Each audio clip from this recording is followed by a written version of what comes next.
Assalamu alaikum wa rahmatullahi wa barakatuh. Kusoo dhawaada Elite Wave Adjust channel. Magacaygu waa Ustaad Faarax Cusmaan. Saa hore ula socoteen waxaa dhexda noo marayeen casharradeena taxanaha ahaa ee ku saabsanaa Elite Wave Theory.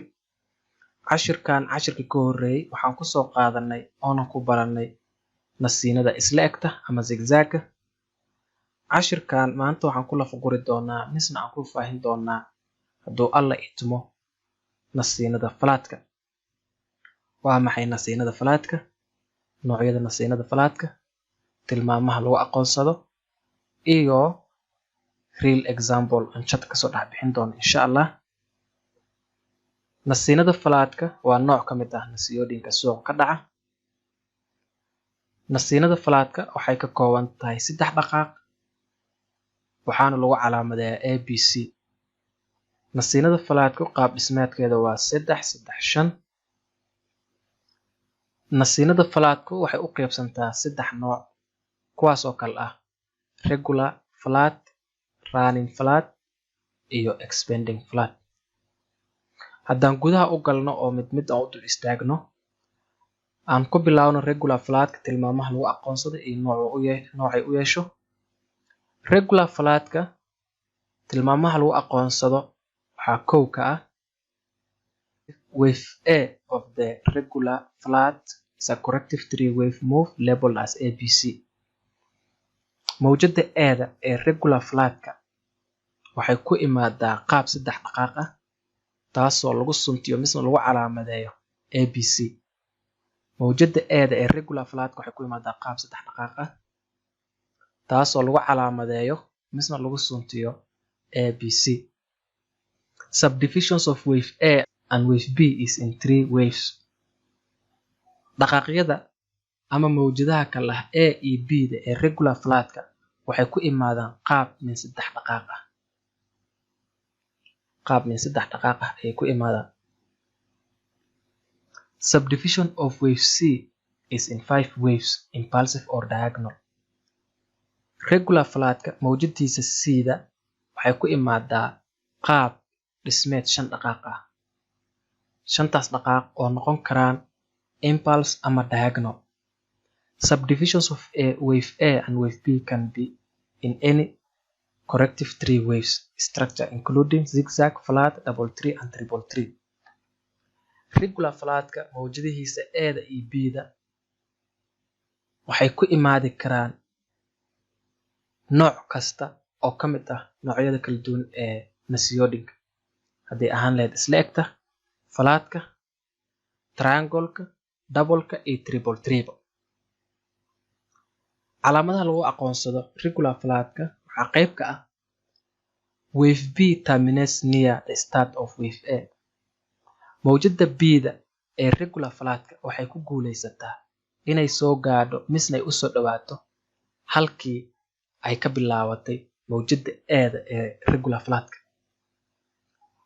Wave C generally terminates slightly beyond the end of wave A. Mawjada C da ee regular flatka waxay si lamid ah iyadana ku guuleysataa inay gaadho misna ay wax yar kor u dhaafto halkii ay ku dhamaatay mawjada A da ee regular flatka. Wave C needs to have a momentum divergence. Mawjada C da ee regular flatka waxay u baahan tahay inay ku dhamaato kala duwanaansho xagga qiimaha iyo RSI-ga taasoo micnaheedu ay tahay qaab dhismeedkii 5 dhaqaaq ahaa meertooyinka ku jiray ee mawjada C da waxaa laga doonayaa inay ku dhamaadaan kala duwanaansho xagga RSI-ga iyo qiimaha. Regular flatka suuqa markuu bearish yahay misna uu ku socdo sell waxay ku imaadaa noocan oo kala ah. Halka marka uu suuqu bullish yahay uu ku imaado noocan oo kala ah. Haddaan regular flatka iyo tilmaamihiisa halkaas ugu gudubno waxaa noo xigi doono expanding flat. Expanded flatka waa maxay? Tilmaamihiisana waa maxay? Expanded flatka tilmaamihiisa waxaa ka mid ah kow wave A is a corrective 3-wave move labeled as ABC.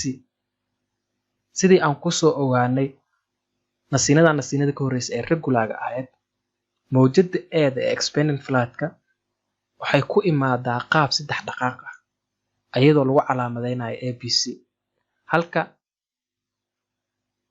subdivisions of wave A and wave B is in 3 waves halka mawjada A iyo mawjada B da ee expanded flatka sidii regularga ay ayagana ku imaadaan qaab 3 dhaqaaq ah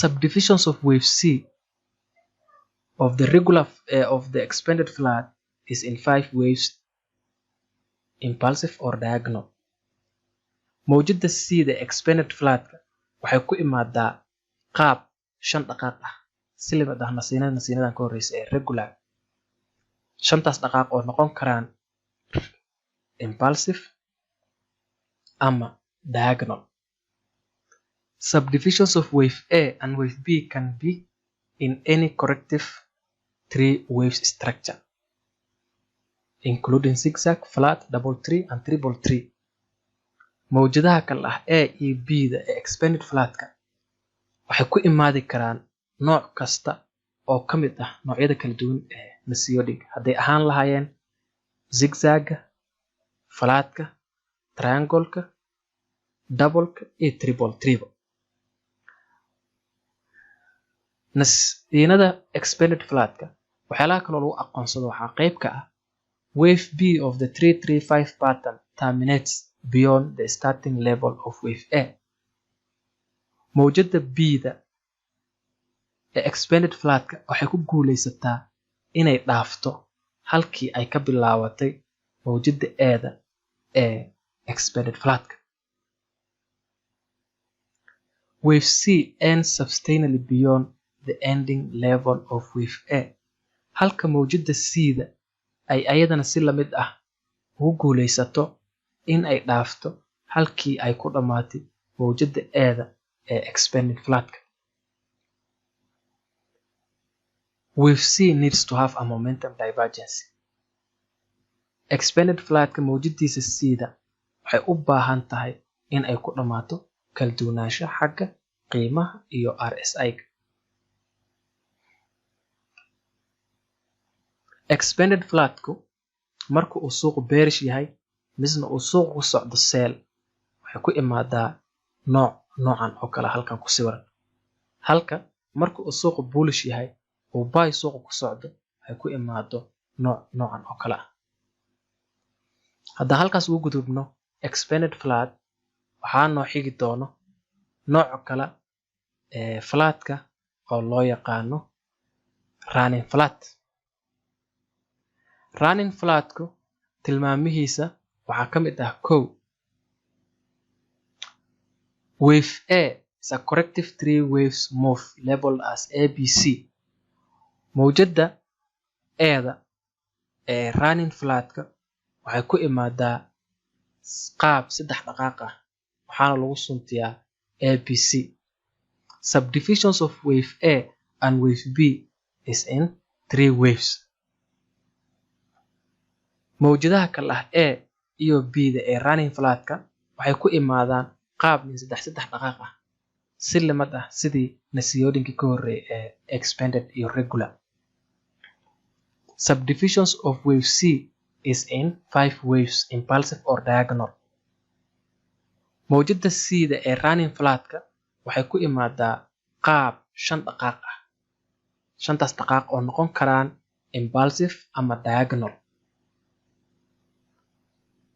subdivisions of wave A and wave B of the running flat can be in any corrective 3 waves structure including zigzag, flat, double tree, triple tree mawjadaha kala ah A iyo B da ee running flatka waxay noqon karaan nooc kasta oo ka mid ah noocyada kala duwan ee nasiyoodinka si lamid ah sidii regular iyo expanded kuwaasoo noqon karaan zigzag, flat, triangle, double iyo triple tree calaamadaha goonida ee running flatka lagu aqoonsado waxaa ka mid ah wave B of the 335 pattern terminates substantially beyond the starting level of wave A as in an expanded flat mawjada B da ee running flatka waxay iyadana si la mid ah ku guuleysataa in ay dhaafto halkii ay ka bilaabatay mawjadda eeda ee running flatka. Wave C fails travel the full distance, falling short of the level where wave A ended. Mawjadda C-da ee running flatka waxay ku guul daraysataa in ay dhaafto misna ay gaarto nawaaxigii ay ku dhammaatay mawjadda eeda ee running flatka. Wave C needs to have a momentum divergence. Mawjadda C-da ee running flatka waxay u baahan tahay inay ku dhammaato kala duwanaansho xagga RSI iyo qiimaha. Running flat marka uu suuqu bearish yahay oo suuqu sell uu ku socdo waxay ku imaadaa noocan oo kale ah, halka suuqu marka uu bullish yahay ay ku imaado noocan oo kale ah. Halkaas waxaa noogu soo gabagaboobay noogu soo idlaaday nasiinada falaadka noocyadeeda iyo tilmaamaha lagu kala aqoonsado. Hadda waxaan gudagali doonaa in aan suuqii aan kasoo saarno live ama tusaale nool ah oo suuqi inaan kasoo dhex saarno nasiiyooyin kale ah running, regular iyo expanding flat. Bal aan suuqii kasoo fiirino. Haddaa isku dayno insha Allah inaan kasoo saarno nasiiyooyinka kale ahaa running, regular iyo expanding flat suuqa. Real example, lacagtani waa lacagta S&P weekly time frame. Waxaa ka muuqata inay suubisay nooc ka mid ah nasiiyooyinkii aan maanta baranay. Nasiinadaas oo ka kooban qaab dhismeed 3 dhaqaaq ah. Sidaan cashirkeena maanta kusoo baranay waxaa lagu calaamadeeyaa ABC. Halka tilmaamaha ama nooca nasiinada ay tahay haddaan gudaha usii galno oo fiirino. Halkan waxaa nooga cad in mawjadda B-da ay qarka u saarantay misna wax yar ay dhaaftay halkii ay ka bilaabatay mawjadda E-da. Mawjadda C-da si la mid ah iyadana waxay wax yar dhaaftay halkii ay ku dhammaatay mawjadda E-da ee isla nasiinada. Marka halkaas waxaa nooga cad misna aan ku haynaa in aan helnay tusaale nool ee nasiinada loo yaqaano regular flat. Bal haddaan raadino nooc kale oo nasiino ah isla lacagtan misna lacag kale, waxaa iga muuqata nasiino ka kooban 3 dhaqaaq lagu calaamadeeyo ABC. Qaabkeedana uu u eg yahay mid noo dhammaystiri doonta ruleki iyo tilmaamihii lagu aqoonsanayay regular. Halka mawjadda E-da ay soo dhawaatay meeshii mawjadda B-da ay kusoo dhawaatay halka ay ka bilaabatay mawjadda E-da. Mawjadda C-dana ay iyadana si lamid ah ku dhawaatay halkii mawjadda E-da ku dhamaatay. Halkaas waxaan ku haysanaa complete structure iyo full tilmaamihii looga baahnaa regular. Halkan waxaa iga muuqato nooc kale oo nasiino ah. Halkan iga muuqatay nooc kale oo nasiino ah hadda aan soo barnay. Halkan iga muuqatay. Halkan waxaa ku jirto first waxaan haysanaa nooc nasiino oo cashirka hore aan kusoo barnay oo zigzag ah. Halka mawjadda B-da ee zigzagga ay ka dhacday nooc kale oo nasiinadii aan maanta baranay ah oo ka kooban 3 dhaqaaq lagu calaamadeeyo ABC. Tilmaamaha mawjadda B-da waxa ay jibisay halkii ay ka bilaabatay mawjadda E-da. Mawjadda C-dana waxa ay jibisay halkii ay ku dhammaatay mawjadda E-da. Halkaas waxaan ku haysanaa tilmaamo full complete structure expanding flat. Waxaa kaloo aan eegaynaa bal inaan isla expanding flat aan helno misna aan helno nooc kale oo nasiino ah GBP JPY. Halkan waxaan ka arkahayaa nooc ka mid ah nasiyoodinkii aan cashirka hore aan kusoo baranay ee zigzag ahaa. Isla zigzagaas mawjadiisa bida waxaan ka haynaa nasiino kale oo maanta aan baranay. Horta zigzagi waa kan, zigzagi waa kaas. Halkan waxaan haynaa nasiino ka mid ah nasiyoodinkii aan maanta baranay oo ka kooban 3 dhaqaaq. 1 2 3. halka mawjada bida ay jibisay halka ay ka bilaabatay mawjada eeda, mawjada sidana ay si xad dhaaf ah u jibisay meesha ay ka bilaabatay mawjada, meesha ay ku dhamaatay mawjada eeda. taas iyada waxaa noo cadeynaysa inaan halkaas iyadana ku haysano. Isla expanding flat kala bal aan eegno tusaale kale da heli karno nooc kale oo nasiina ah si aan usoo gabagabayno cashirkeena maanta oo ku saabsanaa waa maxay flat, tilmaamaha lagu aqoonsado iyo real example-ki. halkan waxaa iiga muuqdo waxaan joognaa NZD/JPY, NZD/USD. isla halkan waxaa iiga muuqda nooc kale oo nasiinada maanta aan soo baranay A, B, C. halka tilmaamaha mawjada bida ay jibisay halka ay ka bilaabatay mawjada eeda, mawjada sidana ay ku guuldareysatay inay jibiso halka ay ku dhamaatay mawjada eeda.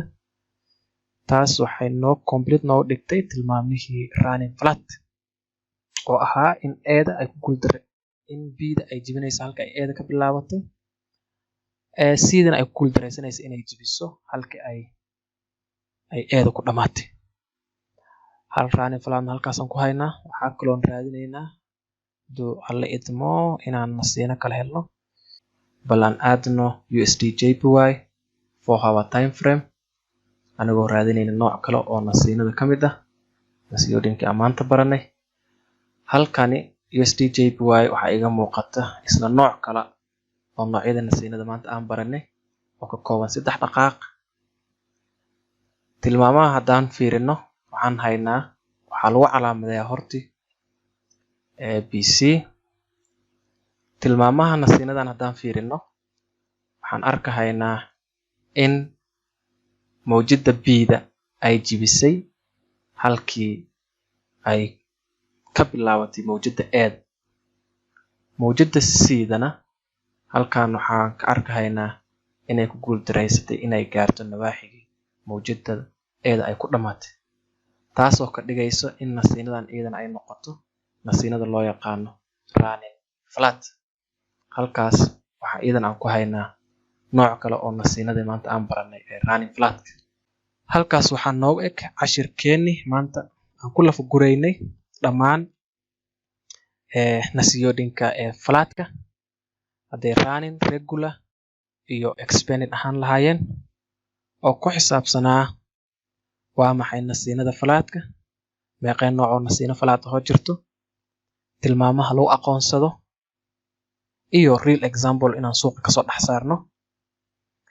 intaan cashirkiisa kala kulmi doono waa aniga iyo bahda Elite Wave Adjust oo idin leh nabadgelyo.